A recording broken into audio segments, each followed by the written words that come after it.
সুপ্রিয় শিক্ষার্থী,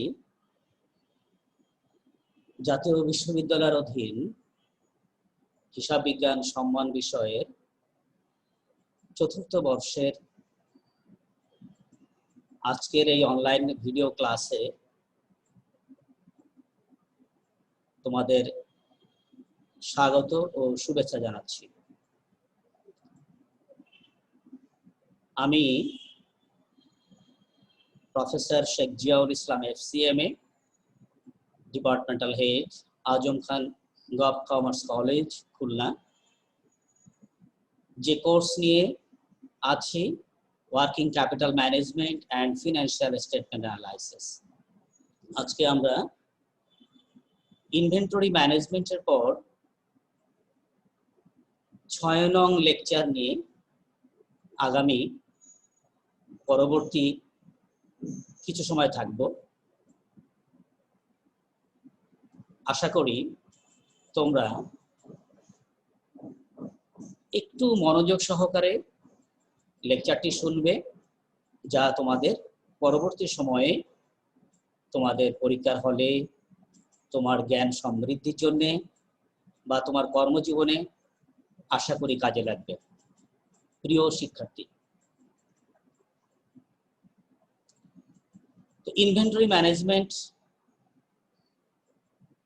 বিষয়টির ব্যাপকতা এত বেশি যে কারণে আমাদের টেক্সটগুলোতে এটির পরে ব্যাপক আলোচনা আছে, এবং যে কারণে এই ইনভেন্টরি ম্যানেজমেন্টকে আমরা দুটি লেকচারে ভাগ করেছি। 6 নং লেকচারটি হবে এই চ্যাপ্টারের প্রথম বা তত্ত্বীয় অংশ। পরবর্তী লেকচারটি আমরা কিছু তত্ত্বীয় আলোচনা রাখবো এবং সেই সঙ্গে কিছু প্র্যাকটিস প্রবলেম রাখবো। আমরা দেখে নেই আমাদের কন্টেন্ট কি আছে। আমাদের এই আলোচনায় থাকবে আমরা ইনভেন্টরি কাকে বলবো, ইনভেন্টরিকে আমরা কত ভাগে ভাগ করব, কি কি বিষয়গুলো বিবেচনা রেখে আমি আমার ইনভেন্টরির পরিমাণকে নির্ধারণ করি, ইনভেন্টরি হাতে রাখলে কি সুবিধা হয় বা অসুবিধা হয়, একটা কোম্পানি কেন ইনভেন্টরি ধরে রাখে বা ইনভেন্টরি রাখে।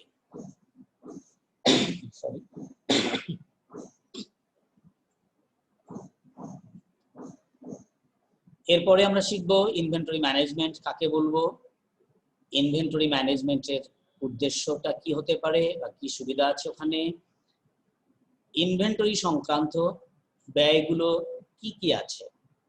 আমাদের আজকের আলোচনা আমরা এই পর্যন্তই রাখবো। পরবর্তী লেকচারে আমরা inventory level, EOQ, JIT system এবং কিছু প্র্যাকটিস প্রবলেম রাখবো। সুপ্রিয় শিক্ষার্থী, এখন আমরা দেখি আমরা ইনভেন্টরি কাকে বলি। তোমরা জানো একটা উৎপাদনকারী প্রতিষ্ঠান তার পণ্য প্রস্তুত করার জন্য কাঁচামাল ব্যবহার করে এবং এই কাঁচামাল ব্যবহার করে এটি পণ্য তৈরি করে এবং তার উদ্দেশ্য কিন্তু সেটা বিক্রি করা। এবং আমরা ডেফিনেশনে আসলে এই কথাটাই ব্যবহার করা হয়, inventory is the goods and materials that a business holds for the ultimate goal of resale। অর্থাৎ পুনঃবিক্রয়ের উদ্দেশ্যে কোম্পানি বা কোনো প্রতিষ্ঠান যখন কোনো ইনভেন্টরি, সেটা হতে পারে কাঁচামাল অথবা হতে পারে তৈরি পণ্য, এই তৈরি পণ্য বা কাঁচামাল যেটি হাতে রাখে আমরা এটাকে বলি হলো ইনভেন্টরি। এবং ইনভেন্টরির যে মূল উদ্দেশ্যটা হলো বা লক্ষ্যটা হলো এইটা যখন উপযুক্ত সময় হবে কোম্পানি তার এই ইনভেন্টরিটা বা তার এই গুডসটা বিক্রি করে দেয়। নিশ্চয়ই বুঝতে পেরেছো তোমরা। টাইপস অফ ইনভেন্টরি এবং আমাদের যে ডেফিনেশন বা সংজ্ঞাটা ব্যবহার করেছি এর মধ্যেই কিন্তু আমাদের ইনভেন্টরির প্রকারভেদটা লুকানো আছে। একটু খেয়াল করে দেখো, আমরা স্লাইডের নিচের দিকে একটা ছবি রেখেছি। আমরা সেখানে দেখাচ্ছি যে আমরা ইনভেন্টরিকে কত ভাগে বা কিভাবে ভাগ করি। আমরা এখানে প্রথম পর্যায়ে 3 ধরনের কনসার্ন বা 3 ধরনের প্রতিষ্ঠান দেখিয়েছি। ম্যানুফ্যাকচারিং কনসার্ন, এর অর্থ হলো যারা কাঁচামাল কিনে সেইটাকে তৈরি পণ্যে রূপান্তর করে বিক্রি করে। ট্রেডিং কনসার্ন তারা সরাসরি পণ্য কিনে বিক্রি করে। সার্ভিস কনসার্ন যারা শুধু সেবা বিক্রি করে। তো আমাদের এই চ্যাপ্টারের মূল আলোচনাটা চলবে মূলত ম্যানুফ্যাকচারিং এবং ট্রেডিং কনসার্নে। ম্যানুফ্যাকচারিং কনসার্নের যে ইনভেন্টরি, তাহলে আমাদের এই ডেফিনিশন যারা বলেছি যে কাঁচামাল থেকে শুরু করে ফিনিশ গুডস যেটা তৈরি হয়, এই প্রক্রিয়ায় আমাদের ভিতরে আর একটা নতুন সংযোজন আমরা দেখতে পাচ্ছি, ওয়ার্ক ইন প্রগ্রেস। তাহলে কি দাঁড়ালো, ইনভেন্টরিকে আমরা 3 ভাগে ভাগ করি। র ম্যাটেরিয়াল অর্থাৎ যে কাঁচামালটা আমরা কারখানায় পাঠানোর জন্য ঘরে প্রস্তুত রাখবো। ফিনিশ গুডস যে পণ্যটা তৈরি হয়ে গেল, কাঁচামাল থেকে যে পণ্য তৈরি হয়ে গেল যেটা বিক্রয়ের জন্য রেডি, এখনো বিক্রি হয় নাই। ওয়ার্ক ইন প্রসেস আর ওয়ার্ক ইন প্রগ্রেস এটা মূলত র ম্যাটেরিয়ালের সেই অংশ যেটি প্রক্রিয়ারত আছে কিন্তু এখনো ফিনিশ গুডসের পরিবর্তন বা রূপান্তর হয় নাই, আমরা যেটাকে বলি ইনকমপ্লিট প্রোডাক্ট। তো এই ক্ষেত্রে কোম্পানিকে 3 ধরনের ইনভেন্টরি ধরে রাখতে হয়, র ম্যাটেরিয়াল, ওয়ার্ক ইন প্রগ্রেস এবং ফিনিশ গুডস। যদি আমি ট্রেডিং নিয়ে আমরা চিন্তা করি, তখন শুধুমাত্র যে পণ্যটা, ট্রেডিং কনসার্ন আমরা কাকে বলছি, যে সমস্ত প্রতিষ্ঠান পণ্য ক্রয় করে সেই পণ্যই বিক্রি করে, এবং এক্ষেত্রে তাদের কাছে ইনভেন্টরি বলতে শুধুমাত্র বোঝাবে তাদের ফিনিশ গুডস, অর্থাৎ যে তৈরি পণ্য তারা কিনলো, যেটি বিক্রয়ের জন্য তারা প্রস্তুত রেখেছে, আমরা তাকে বলবো ফিনিশ গুডস। প্রিয় শিক্ষার্থী, তাহলে আমরা ইনভেন্টরি এবং তার প্রকারভেদ বুঝতে পারলাম আশা করছি। এখন প্রশ্ন হলো, ধরে নাও তুমি কোন একটা প্রতিষ্ঠানের উৎপাদন ম্যানেজার। তোমাকে বলা হলো যে তোমার যে নিয়োগকারী কর্তৃপক্ষ বলছে যে আপনি আমাদের একটু বলেন যে আমরা ইনভেন্টরি যে রাখবো কোন কোন বিষয়গুলো মাথায় রাখবো। আমরা এগুলোকে বলছি factors determining the size of inventory, অর্থাৎ ইনভেন্টরির পরিমাণ কি হবে কোন কোন উপাদানের পরে নির্ভর করে। আমরা প্রথম যেটা লিখেছি ডিমান্ড, এই ডিমান্ড বলতে ডিমান্ড অফ দ্য প্রোডাক্ট।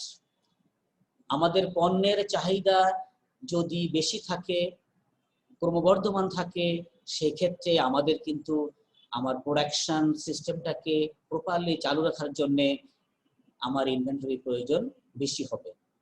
যদি আমাদের স্লো আইটেম হয়, যে আইটেমটা আমার চালু নেই, সেক্ষেত্রে কিন্তু আমার ইনভেন্টরি পরিমাণও অবশ্যই কম হবে। তাহলে কি দাঁড়ালো, যদি আমার চাহিদার পরে ভিত্তি করে চাহিদা বেশি হলে, যে পণ্যের চাহিদা যত বেশি হবে আমাকে ইনভেন্টরিও তত বেশি রাখতে হবে, কারণ যেহেতু চাহিদা বেশি থাকবে আমার পণ্য তৈরি প্রক্রিয়াটাকে যথাসম্ভব ত্বরান্বিত করতে হবে। আর এই ত্বরান্বিত করার জন্য আমাদের তাদেরকে সাপোর্ট দেওয়ার জন্য পর্যাপ্ত ইনভেন্টরি প্রয়োজন হবে। এরপরে আমরা এসেছি নেচার। নেচার বলতে আমরা যে পণ্য নিয়ে কাজ করছি বা ম্যানুফ্যাকচারে যাচ্ছি কোন প্রকৃতির, এটা কোন প্রকৃতির। যেমন কিছু পণ্য আছে ডিউরেবল অর্থাৎ অনেক দিন থেকে, কিছু আছে ভঙ্গুর যেটা সহজে ভেঙে যায়, অথবা কিছু আছে পচনশীল। যদি এরকম হয় যে পণ্যটা আমাদের পচনশীল হয়, সাধারণত তার ইনভেন্টরি বা স্টক আমরা কম রাখবো। আর যে পণ্যটার ভঙ্গুরতা কম অর্থাৎ দীর্ঘস্থায়ী টেকসই বেশি, দেখা যাবে সেই ইনভেন্টরি পরিমাণ আমি বেশি রাখতে পারি। ধরে নাও তুমি এই আমের মৌসুমে আমের ব্যবসা করো, তোমার প্রতিষ্ঠান আম নিয়ে কারবার করছে, তাহলে খুবই স্বাভাবিক আমরা দেখা যাবে যদি আমি পাকা আমের ব্যবসা করি, কোনোভাবে এই পাকা আম 2 দিন 3 দিন বা সর্বোচ্চ 4 দিন বা এরকম 1 সপ্তাহ হয়তো রাখতে পারি, এরপরে কিন্তু এই আমটা ভালো থাকবে না। ফলে আমার ব্যবসার প্রকৃতির পরে নির্ভর করবে আমার এই ইনভেন্টরির সাইজটা কেমন হবে। এরপরে আসি প্রসেস সাইকেল টাইম, অর্থাৎ প্রসেস সাইকেল টাইম আমরা কাকে বলছি, কাঁচামালকে প্রক্রিয়াজাত করে উৎপাদিত পণ্য হতে যে সময়টা লাগে আমরা ওই সময়টাকে বলছি প্রসেস সাইকেল টাইম।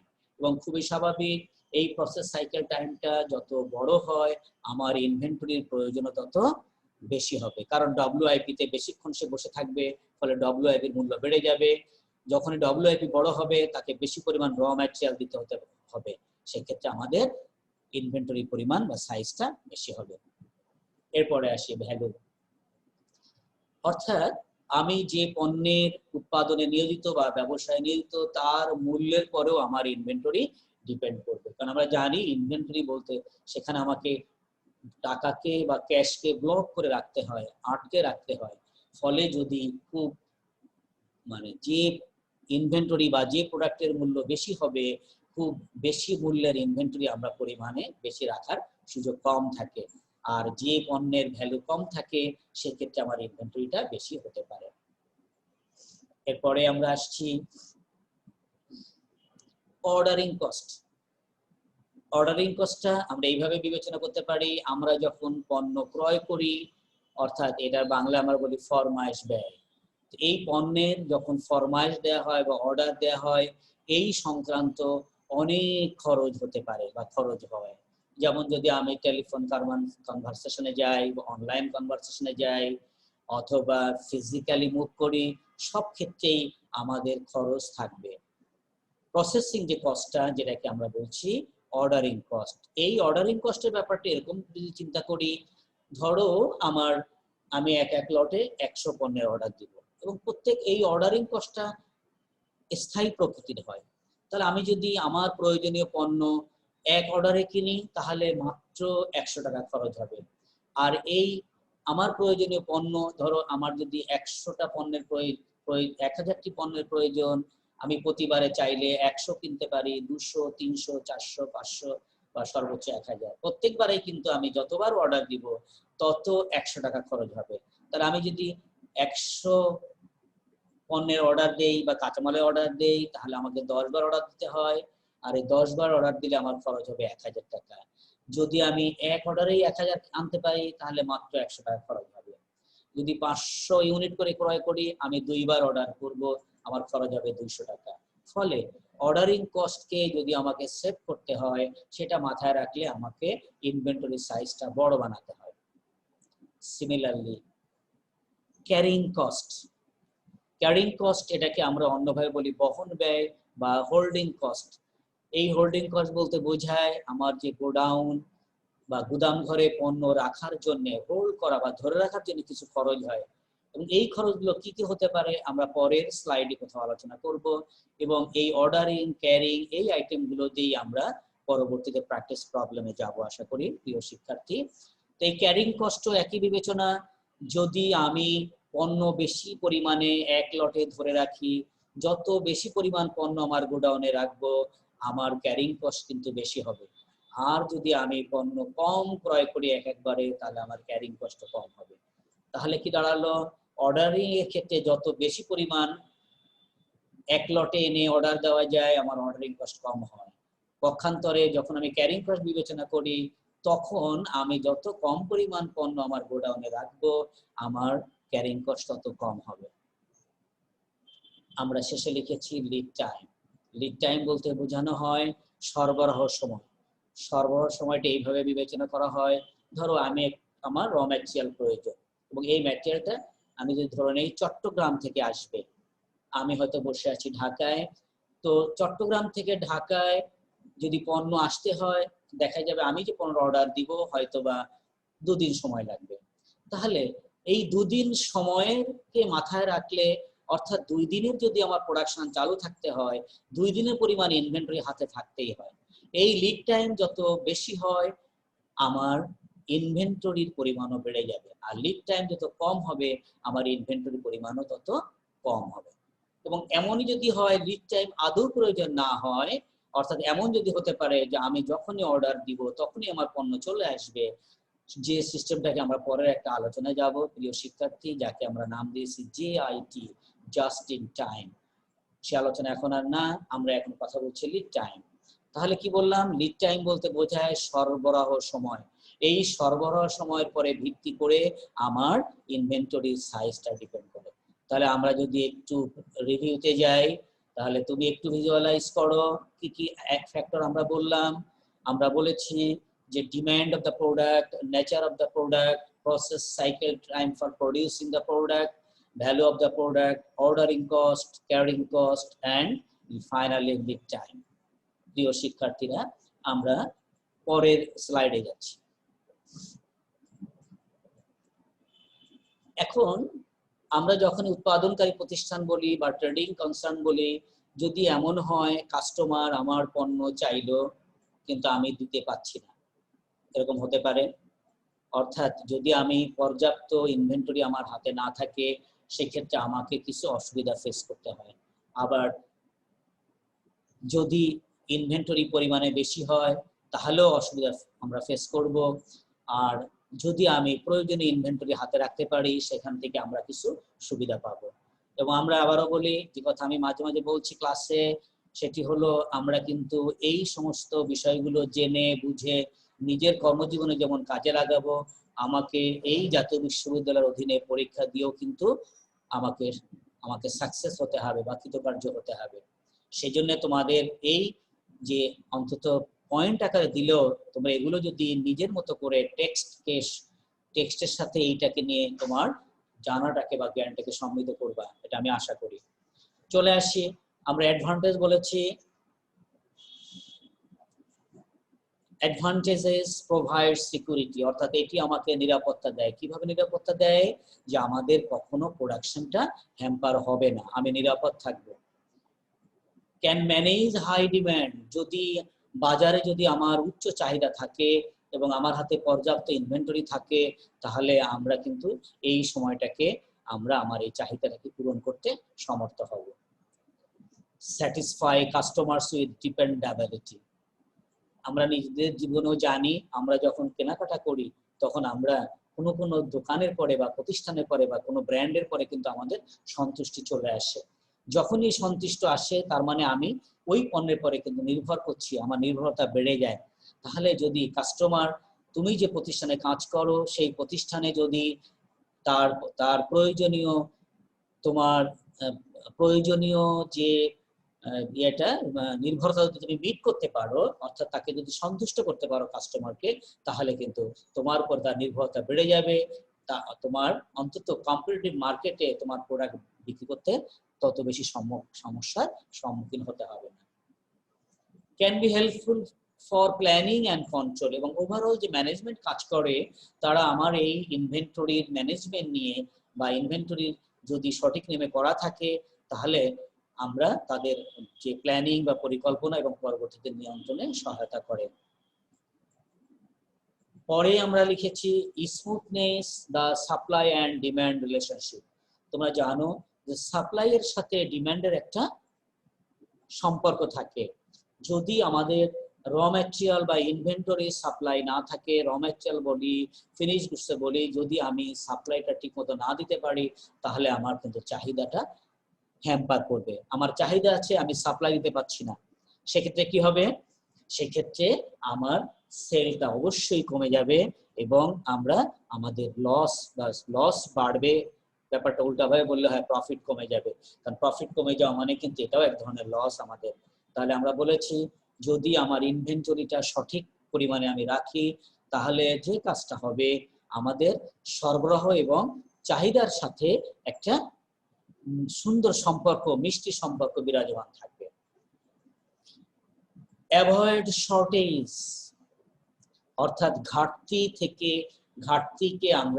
থেকে রেহাই পাবো বা আমরা মুক্ত থাকবো যদি আমার হাতে পর্যাপ্ত ইনভেন্টরি থাকে।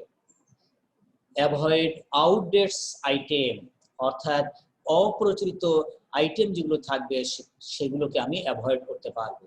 অর্থাৎ আমি যখন ইনভেন্টরিটাকে যদি সঠিক নিয়মে রাখতে পারি, তাহলে আমার নিশ্চয়ই আমার অপ্রচলিত বা আমার এই পণ্যের কোনো অপ্রচলন তৈরি হবে না, প্রচলিতই থাকবে। অর্থাৎ আমার প্রোডাক্টটা বাজারে চাহিদা মাফিক বিক্রি করতে পারবো।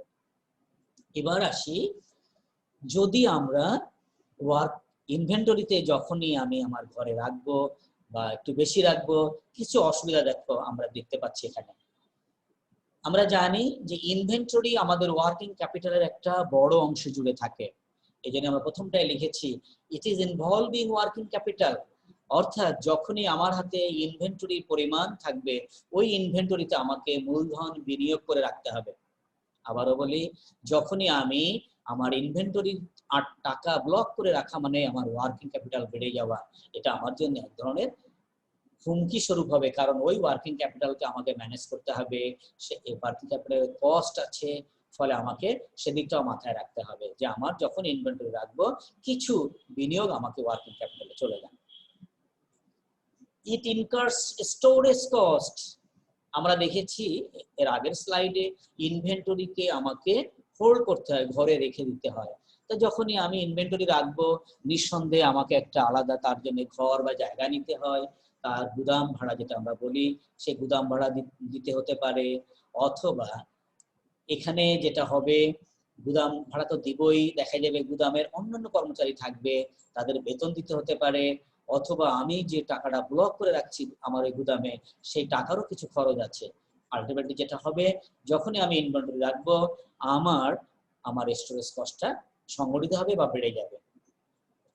কনজিউমিং টাইম, আমরা নিশ্চয়ই তোমরা জানো প্রিয় শিক্ষার্থী, আমরা প্রায় ব্যবহার করে থাকি টাইম ইজ মানি। এখন যখনই আমার এখানে এই ইনভেন্টরি প্রসেসিং করতে রাখতে বা এটার ব্যবস্থাপনা আমার কিন্তু বেশ কিছু সময় যাবে, সময় ব্যয় হবে। এরপরে আমরা লিখেছি inventory can be damaged or destroyed, তার মানে আমি যে ইনভেন্টরিটা আমার গুদাম ঘরে ধরে রাখলাম সেইটা কোনো কারণে নষ্ট হয়ে যেতে পারে অথবা তার অবনমন ঘটতে পারে। যেমন আমরা একটু আগে বলেছিলাম যে আমাদের আগের স্লাইডে যে আমি যদি আম রাখি দেখা যাবে 2 দিন বা 3 দিন পরেইও আমার আমটা পচে যাচ্ছে, তার মানে আমি ইনভেন্টরি যখনই রাখবো এরকম কিছু আম বা আমার পচনশীল হলে নষ্ট হয়ে যায়, ফলে আমরা নিশ্চয়ই সামান্য হলেও ক্ষতির সম্মুখীন হব। ইনভেন্টরি ইউজেস দ্য স্পেস, আমরা যে জায়গা নিয়ে যে প্রতিষ্ঠান গড়ে তুলি ইনভেন্টরি একটা বড় অংশ দখল করে। অবশ্যই এটা ডিপেন্ড করে আমরা কোন ধরনের ব্যবসা করি, এটা নেচার অফ বিজনেস পরে ডিপেন্ড করে, যে ধরনের ব্যবসা করবে তার ইনভেন্টরি জায়গাটাও ততটা জায়গা নেবে। ধরে নাও কেউ যদি আমরা যে জুয়েলারি ব্যবসা করি, জুয়েলারির ব্যবসার বা জুয়েলারি ইনভেন্টরি রাখার জন্য বেশি জায়গা প্রয়োজন হয় না, কিন্তু আমি যদি ধরো তুলার ব্যবসা করি এই তুলা রাখার জন্য কিন্তু, বা আমি যদি পাটের ব্যবসা করি এই পাট রাখার জন্য আমাদের প্রচুর জায়গার প্রয়োজন হয়, ফলে ইনভেন্টরি আমার অনেক জায়গাকে ব্যবহার করতে হয় ইনভেন্টরির জন্য। Inventory cost admin and insurance, অর্থাৎ ইনভেন্টরি এই যে আমরা ধরে রাখি এই জন্য কিছু প্রশাসনিক ব্যয় থাকে, এইটার হিসাবপত্র করার জন্য কিছু অ্যাকাউন্টিং বা অ্যাকাউন্টেন্ট পার্সোনাল প্রয়োজন হবে বা কিছু অ্যাডমিন পার্সোনাল প্রয়োজন হবে। পাশাপাশি এই আমরা সাধারণত যেটা করি যখনই ইনভেন্টরি গুদামে রাখা হয় সেখানে ইন্স্যুরেন্সের প্রয়োজন থাকে, ফলে আমাদের অ্যাডমিন খরচ বা ইন্স্যুরেন্স খরচ ইনভেন্টরির পিছনে হবে। আর শেষে একদম আমরা ব্যবহার করেছি ভ্যালু ডেপ্রিসিয়েশন অফ ইনভেন্টরি। আমরা জানি স্বাভাবিক নিয়মে অ্যাসেট, সেটা কারেন্ট অ্যাসেট যদি বলি অথবা ফিক্সড অ্যাসেট বলি বা নন কারেন্ট অ্যাসেট বলি, প্রত্যেকটা অ্যাসেটেরই সময়ের কারণে হয় ডেপ্রিসিয়েশন হয় অথবা অ্যাপ্রিসিয়েশন হয়। তো বেশিরভাগ সম্পদের ডেপ্রিসিয়েশন হয়। ডেপ্রিসিয়েশন আমরা বলি হলো, আমরা কি বলি ডেপ্রিসিয়েশন, নিশ্চয়ই প্রিয় শিক্ষার্থী তোমাদের মনে আছে ডেপ্রিসিয়েশন বলতে বোঝায় সম্পত্তির যে স্থায়ী মূল্য হ্রাস ঘটে এবং এইটা ইররিকভারেবল, এটা সাধারণত রিকভার করা যায় না। তো ইনভেন্টরি ক্ষেত্রেও যদি এরকম হয় যে সময় চলে যাওয়ার কারণে হতে পারে অথবা অবসলেট হওয়ার কারণে হতে পারে, অন্য যে কোনো কারণে হতে পারে, ইনভেন্টরির মূল্য কমে যেতে পারে। ইনভেন্টরির মূল্য কমে যাওয়া আমার প্রতিষ্ঠানের জন্য একটা ক্ষতির কারণ হবে। তাহলে আমরা যদি দেখি যে আমাদের অ্যাডভান্টেজ এবং ডিসঅ্যাডভান্টেজ, আমরা কি দেখলাম যে অ্যাডভান্টেজ যেমন আছে ডিসঅ্যাডভান্টেজও আছে। তো কোম্পানি যে কাজটা করে এই অ্যাডভান্টেজ এবং ডিসঅ্যাডভান্টেজকে মিলিয়ে একটা ট্রেড অফ করে যাতে আমাদের কম খরচে কম ক্ষতিতে আমরা ইনভেন্টরিটাকে হোল্ড করতে পারি। প্রিয় শিক্ষার্থী, আমার বিশ্বাস তোমরা আমার এই আলোচনা আশা করি বুঝতে পারছো, এবং আবারও বলি তোমরা অবশ্যই পাশে টেক্সট বুকটা রাখবে। আমরা চলে যাই পরের স্লাইডে।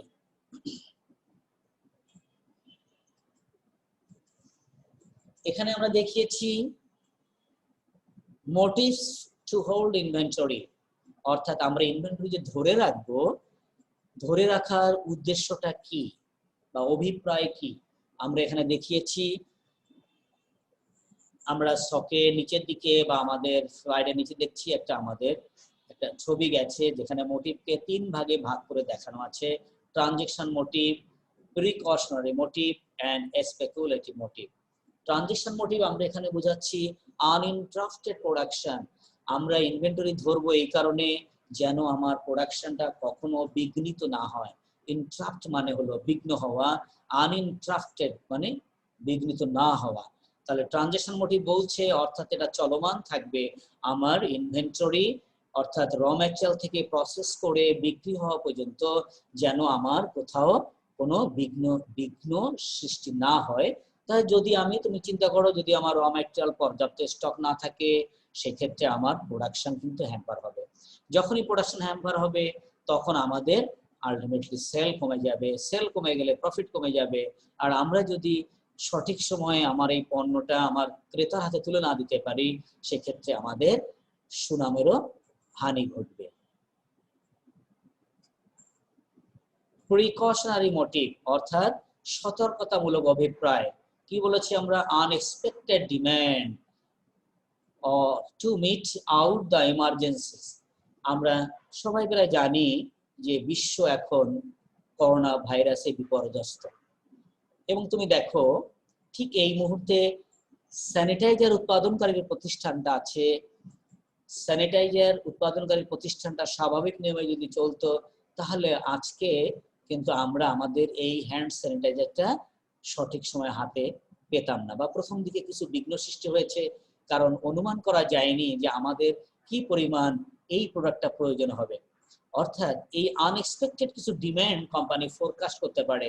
যেমন কিনা আমরা যদি বলি গরমের সময় আমাদের দেশে অন্তত ডায়রিয়া প্রকোপ বেড়ে যায়, তাহলে যারা আমার ওষুধ কোম্পানি বা ওষুধ ম্যানুফ্যাকচারিং এ কাজ করছে, যারা কাজ করে এটা নিয়ে, তারা ওইটা চিন্তা করে যে এই অসুখ সংক্রান্ত যে ওষুধটা আছে সেইটা তৈরির ক্ষেত্রে তাদের প্রয়োজনীয় ইনভেন্টরি আগের থেকে সংস্থান করে রাখবে। আমরা এটাকে বলছি প্রিকশনারি মোটিভ অর্থাৎ সতর্কতামূলক ব্যবস্থা। দি স্পেকুলেটিভ মোটিভ অর্থাৎ ফটকা অভিপ্রায়, price advantage and getting discount.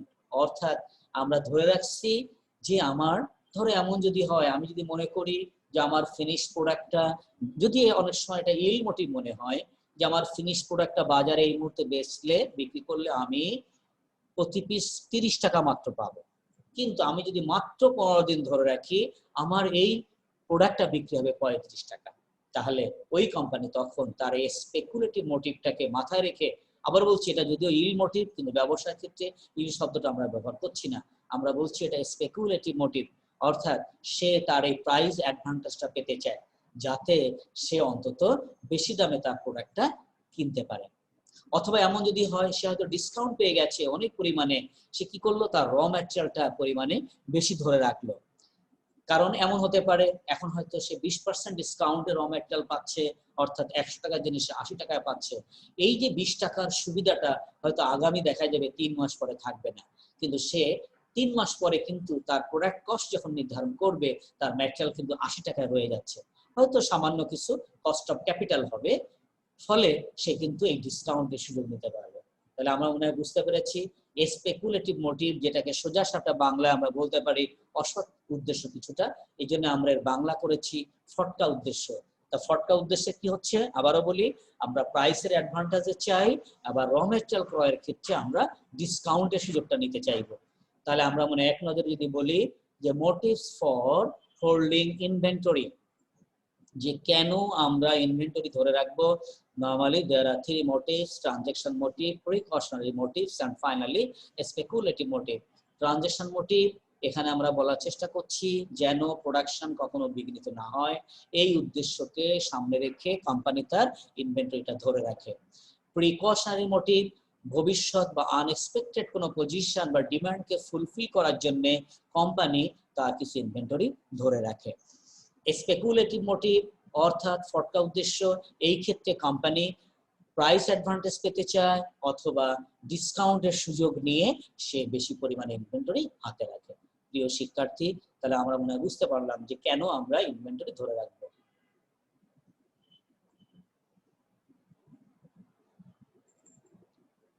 Inventory management, ডেফিনেশনটা আমরা দেখব ইনভেন্টরি ম্যানেজমেন্ট। তোমরা স্লাইডের নিচের দিকে একটা ছবি মনে হয় দেখতে পাচ্ছ, একটু মন দিয়ে ছবিটাকে দেখো, একটু ছবিটা দেখতে হবে। এখানে দেখা যাচ্ছে কোনো একজন ব্যক্তি বসে আছেন, যার একটা মাইক্রোফোন অর্থাৎ হেডফোন তার সামনে, মাউথপিস দিয়ে কথা বলার চেষ্টা করছে। সে আসলে কি বলছে? সে এখানে কাঁচামালের অর্ডার দিচ্ছে। এই অর্ডারটা প্লেস করার পরে সে হয়তো কেজির ভিত্তিতে মালটা কিনবে।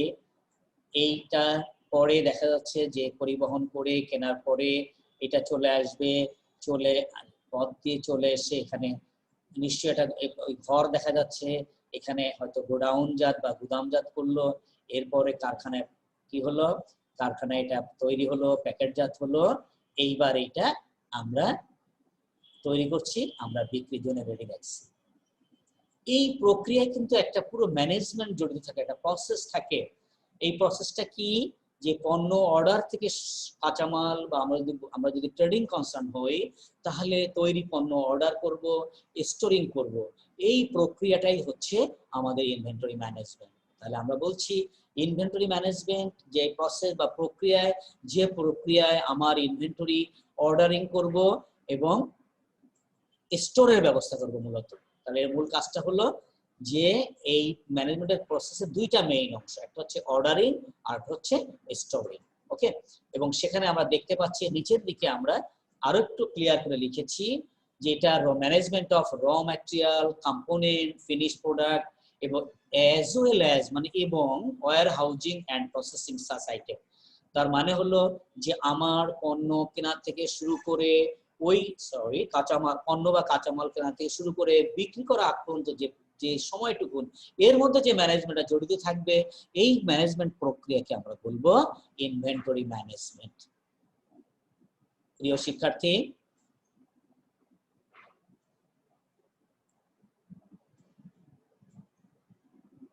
তাহলে এই ইনভেন্টরি ম্যানেজমেন্টের আসলে সুবিধাটা কি বা কি উদ্দেশ্যে আমরা এই ম্যানেজমেন্ট করব?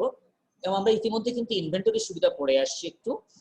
তো প্রিয় শিক্ষার্থী, আমরা এটাকে অবজেক্টিভস অফ ইনভেন্টরি ম্যানেজমেন্ট বলে নিব। আমাদের এখানে স্লাইডে অবশ্য শুধু অবজেক্টিভস অফ ইনভেন্টরি লেখা আছে, এটা আমি দুঃখ প্রকাশ করছি, এটা ম্যানেজমেন্ট শব্দটা বাদ পড়েছে। তো এখানে ম্যানেজমেন্টের মূল যে জায়গাটা হলো, আমরা কিছু পয়েন্ট লিখেছি এবং আমরা জানি আমাদের সময়ের স্বল্পতা থাকবে, পরীক্ষার হলেও কম সময় লিখতে হবে। এই জন্য আমরা অন্তত পয়েন্টগুলোকে মাথায় রেখে তুমি তোমার মান বা প্রশ্নের মান অনুযায়ী একটু বিবরণ দিবা। এখানে কন্টিনিউয়াস সাপ্লাই অফ ম্যাটেরিয়াল, অর্থাৎ ম্যাটেরিয়ালের ধারাবাহিকতা বজায় রাখতে হবে। এই ম্যানেজমেন্ট এমনভাবে করা হবে যেন আমাকে ম্যাটেরিয়াল, অর্থাৎ আমি যে মালটা কিনবো, কাঁচামাল হতে পারে বা অথবা ফিনিশ গুডস হতে পারে ব্যবসা ক্ষেত্রে, সেক্ষেত্রে আমরা এটা ধারাবাহিকতা যেন বজায় থাকে। Avoid over or under stocking, আমাদের যেন অতিরিক্ত অথবা কম ইনভেন্টরি না থাকে। কারণ আমরা দেখেছি বা আমরা বাস্তবেও জানি যে আমাদের যদি বেশি স্টক থাকে তাহলে তার জন্য আমাকে বেশি খরচ করতে হবে, আর যদি আমাদের আবার কম স্টক থাকে তাহলে আমার প্রোডাকশনটা কিন্তু হ্যাম্পার হবে। Maintain investments at optimum level, এবং মজা হলো আমরা এরপরে যখন প্র্যাকটিস প্রবলেমে যাব সেখানে দেখব যে আমার এই বিনিয়োগটা সবসময় কম করার চেষ্টা করি, অর্থাৎ অপটিমাম লেভেলেই, অর্থাৎ কাম্য একটা স্তর থাকবে যে স্তরে আমি আমার ইনভেন্টরি রাখবো যাতে আমার ইনভেস্টমেন্টটা ফলপ্রসূ হয়, অর্থাৎ অতিরিক্ত বিনিয়োগও থাকবে না আবার কম বিনিয়োগও থাকবে না। Keep material cost under control, material কস্টটা যেন নিয়ন্ত্রণে রাখা যায়। Facilitate finishing of data for planning, এবং আমাদের এই ম্যানেজমেন্ট কি করে এখান থেকে একদম একটা তৈরি তথ্য, একটা কমপ্লিট তথ্য আমার প্ল্যানিং গ্রুপকে দিতে পারে তাদের ফিউচার অথবা বাজেট করার জন্য। Ensure right quality of goods at reasonable price, এটা খুবই জরুরি বিষয়। যদি আমরা আমাদের সুনাম ধরে রাখতে হয় তাহলে কোয়ালিটি প্রোডাক্ট যেমন দিতে হবে as well as at reasonable price. We have to supply our product at always reasonable price. আপনারা যদি কম্পিটিটিভ মার্কেটে বেশি দামে পণ্য ঢুকতে চায়, নিশ্চয়ই আমার যারা ক্রেতা থাকবে তারা আমার পণ্য আর কিনবে না। এই জন্য বলা হচ্ছে আমাকে ইনশিওর করতে হবে যে আমাদের গুডস অর্থাৎ আমাদের গুণগত পণ্য এবং আমাদের সুবিধাজনক দামে। Ensure perpetual inventory control. আমরা জানি ইনভেন্টরি সিস্টেমে একটা পারপেচুয়াল একটা পিরিয়ডিক্যাল। তো আমাদের যখন ইনভেন্টরি ম্যানেজমেন্ট থাকে তখন ইনভেন্টরি ম্যানেজমেন্টটা পারপেচুয়াল কন্ট্রোল, ইনভেন্টরি কন্ট্রোলের সুবিধা দেয়। পারপেচুয়াল আমরা জানি যে আমি যখনই ক্রয় করি অর্থাৎ তখন এটা এন্ট্রি হবে, যখনই ব্যবহার করব তখনই আবার এন্ট্রি হবে, অর্থাৎ একদম যাকে আমরা বলি হলো প্রম্পটলি, সাথে সাথে সবকিছু হয়ে যাবে এবং প্রত্যেকটা লেনদেনের শেষে আমি আমার ব্যালেন্স পেয়ে যাব। Design proper organisation for management of inventory, এবং আমাদের অবশ্যই এই ইনভেন্টরিকে অর্থাৎ এই ম্যানেজমেন্টের জন্য আমার একটা উপযুক্ত অর্গানাইজেশন বলতে বোঝায় বিভিন্ন ঘটনার সমন্বয়, অর্থাৎ আমাদের এখানে যে পক্ষ জড়িত থাকবে, যে লেবার জড়িত থাকবে তাদের মধ্যে একটা সমন্বয় ঘটাতে হবে। Minimize losses of deterioration, pilferage, wastage, এবং আমাদের নষ্ট, পিলফারেজ মানে চুরি, ওয়েস্টেজ ধ্বংস, ডিটোরিয়েশন মানে হলো অবনমন হয়ে যাওয়া বা অপ্রচলিত হয়ে যাওয়া। আমাদের এখান থেকে যেন আমার এই ম্যানেজমেন্টে আমরা করতে হবে যেন আমাদের এই লসটা সর্বনিম্ন পর্যায়ে থাকে, এই দেখভালটা আমার ম্যানেজমেন্টকে করতে হবে। এবার আসি আমরা স্লাইডে দেখতে পাচ্ছি কস্ট রিলেটেড টু ইনভেন্টরি, অর্থাৎ আমি যে ইনভেন্টরির কথা বলছি, আমরা ইনভেন্টরি কম রাখবো না বেশি রাখবো, এর জন্য নিশ্চয়ই কিছু আমাদের ডিমান্ড সাপ্লাই এগুলো যেমন মাথায় রাখবো, পাশাপাশি এই ব্যয়গুলোকেও মাথায় রাখতে হয়। আমরা এখানে একটা শখ দেখিয়েছি, তোমরা যদি একটু খেয়াল করে দেখো, আমরা শখটাকে এইভাবে দেখিয়েছি।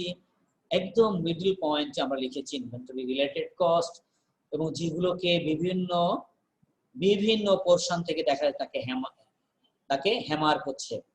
কি হ্যামার করছে? টোটাল ইনভেন্টরি কস্টটা প্রথমে আমরা দেখেছি। ইনভেন্টরি কস্ট এইটা বলতে কি বোঝায় একটু পরের স্লাইডে আছে, আমি সেখানে গিয়ে এখানেও বলতে পারি বা আমি এখানেই বলে দিচ্ছি। অর্থাৎ এই ইনভেন্টরি আমি যে কিনবো, আমার ইনভেন্টরির পারচেজ প্রাইসটাকে মূলত আমরা ইনভেন্টরি কস্ট বলছি। ক্যারিং কস্ট, ক্যারিং কস্ট হলো আমি আমার কেনার পরে আমার র ম্যাটেরিয়ালটাকে যখন গুদাম ঘরে নিয়ে আসছি, এই গুদাম ঘরে রাখতে যে খরচগুলো হয় মূলত এটা হচ্ছে ক্যারিং কস্ট। অর্ডারিং কস্ট, আমি অর্ডার প্লেস করলে অর্থাৎ আমি ফরমাইশ দিলাম, কিনতে চাইলাম, ওই সংক্রান্ত খরচগুলো হলো অর্ডারিং কস্ট। এবং ওয়্যারহাউজিং কস্ট যদিও এটা আলাদা দেখানো হয়েছে, এটা কিন্তু মূলত আমরা এই ক্যারিং কস্টেরই একটা অংশ হবে এটা। এক্সচেঞ্জ রেট, আমরা জানি এক্সচেঞ্জ এই শব্দটা ব্যবহার করা হবে যদি আমি আমদানিকারক প্রতিষ্ঠান হই, অর্থাৎ আমি যদি আমার কাঁচামাল বা আমার ফিনিশ গুডসটা বাইরে থেকে আমদানি করি, সেই ক্ষেত্রে আমার দেখা যাবে এটাকে আমার কারেন্সিতে কনভার্ট করতে হয়। আমি বাংলাদেশি টাকা, কিন্তু আমি যদি ইউএসএ থেকে পণ্য আনতে চাই আমাকে ডলারে কনভার্ট করতে হয়। তো এই ডলারে কনভার্ট করতে গেলে কিছু খরচ হয়, এই খরচটাকে আমরা বলি exchange rate cost. Damage, loss or pilferage cost, যদি আমার ওই ইনভেন্টরি গুদামজাত করার কারণে বা ঘরে রাখার কারণে ড্যামেজ হয় বা লস যায় বা চুরি যায়, সেটিও আমার ইনভেন্টরি কস্ট হিসাবে বিবেচিত হবে। যেটা বলেছিলাম, দেখো আমরা ওইটাকে একটু আবার নতুন কাঠামোতে দেখিয়েছি, দেখো একটু আমাদের। এবং এই কাঠামোতে মূলত আমরা আমাদের যখন আমরা অঙ্কে যাব, আমরা অঙ্কে আজকে যেতে পারবো না সময়ের স্বল্পতার কারণে, আমার পরের লেকচারটাতে আমার এই চ্যাপ্টারের পরের অংশ নিয়ে যাব, সেখানে আমরা অঙ্কগুলো দেখবো এবং আশা করি তোমরা আমার সে লেকচারটিও মন দিয়ে শুনবে। Cost of goods and ordering, এই দুইটা মিলে আমি একসাথে নাম দিয়েছি আমরা প্রকিউরমেন্ট কস্ট, অর্থাৎ পণ্য বা কাঁচামাল ক্রয় খরচ। কস্ট অবলিক অর্ডার, অর্থাৎ ordering cost generally fixed not depended on order quantity. আমরা জানি যে ফিক্সড কস্টের বৈশিষ্ট্য হলো it does not depend on quantity, অর্থাৎ আমি কি পরিমাণ কেনাবেচা করছি, কিনছি, এরপর ডিপেন্ড করে না। এটা it remains constant at every level, অর্থাৎ এটা সব লেভেলে একই থাকে। এই জন্য আমরা প্রথমে বলেছিলাম যে এই অর্ডারিং কস্টটা যদি আমি একসঙ্গে বেশি পরিমাণে কিনতে পারি তাহলে অর্ডারিং কস্টটা কম হয়। ওকে, এরপরে আমরা আরো কিছু কস্টকে লিখেছি, administrative cost, handling cost, transportation cost, inspection of arrival, অর্থাৎ এই কস্টগুলোকে আমরা মাথায় রেখেই কাজ করব। নিচের স্টকটা আরেকটু ক্লিয়ার করা হয়েছে, দেখো একটু যে টোটাল কস্টটাকে আমরা কিভাবে বিবেচনা করি। Miserable cost of inventory, item cost, অর্থাৎ আমি কিনে আনতে যে খরচটা হচ্ছে আইটেম কস্ট, এর সঙ্গে যোগ হবে হোল্ডিং কস্ট, তার সঙ্গে যোগ হবে অর্ডার কস্ট। অর্ডার কস্টের আরো নাম আছে, যেমন ট্রানজেকশন কস্ট, সেটআপ কস্ট, এগুলো বিভিন্ন নামে ডাকে। সেটআপ কস্ট কেন? যদি আমি ঘরে আমার কাঁচামাল থেকে যখন তৈরি করবো একটা লট ধরে, তখন এটাকে আমরা সেটআপ কস্ট বলবো। শেষে যোগ করা আছে শর্টেজ কস্ট, যদি কোনো শর্টেজ থাকে। শর্টেজটা কেন হয় সেটা বিভিন্ন কারণ হতে পারে, সেটা আমরা আগেও দেখেছি। এটা হতে পারে পিলফরেজ বা ড্যামেজ হওয়ার কারণ হতে পারে। তাহলে এইটা যদি মাথায় রাখি যে আমাদের মিজারেবল কস্ট অফ ইনভেন্টরি, যখন আমরা প্র্যাকটিস প্রবলেম যাব, আমাদের মাথায় রাখতে হবে যে টোটাল কস্ট অফ ইনভেন্টরি বললে আমাদের এই খরচগুলোর যোগফল হতে হবে। প্রিয় শিক্ষার্থী, আমরা আমাদের আজকের আলোচনার বা লেকচারের শেষেই চলে আসছি। তো যাওয়ার আগে আবারও তোমাদের মনে করে দেই বা বলি, যেহেতু এখন করোনা ভাইরাসে আমরা শুধু না, আমার পুরো বিশ্ব জর্জরিত। তোমরা নিজে ভালো থাকো, অন্যকেও ভালো রাখো। সবাইকে ধন্যবাদ।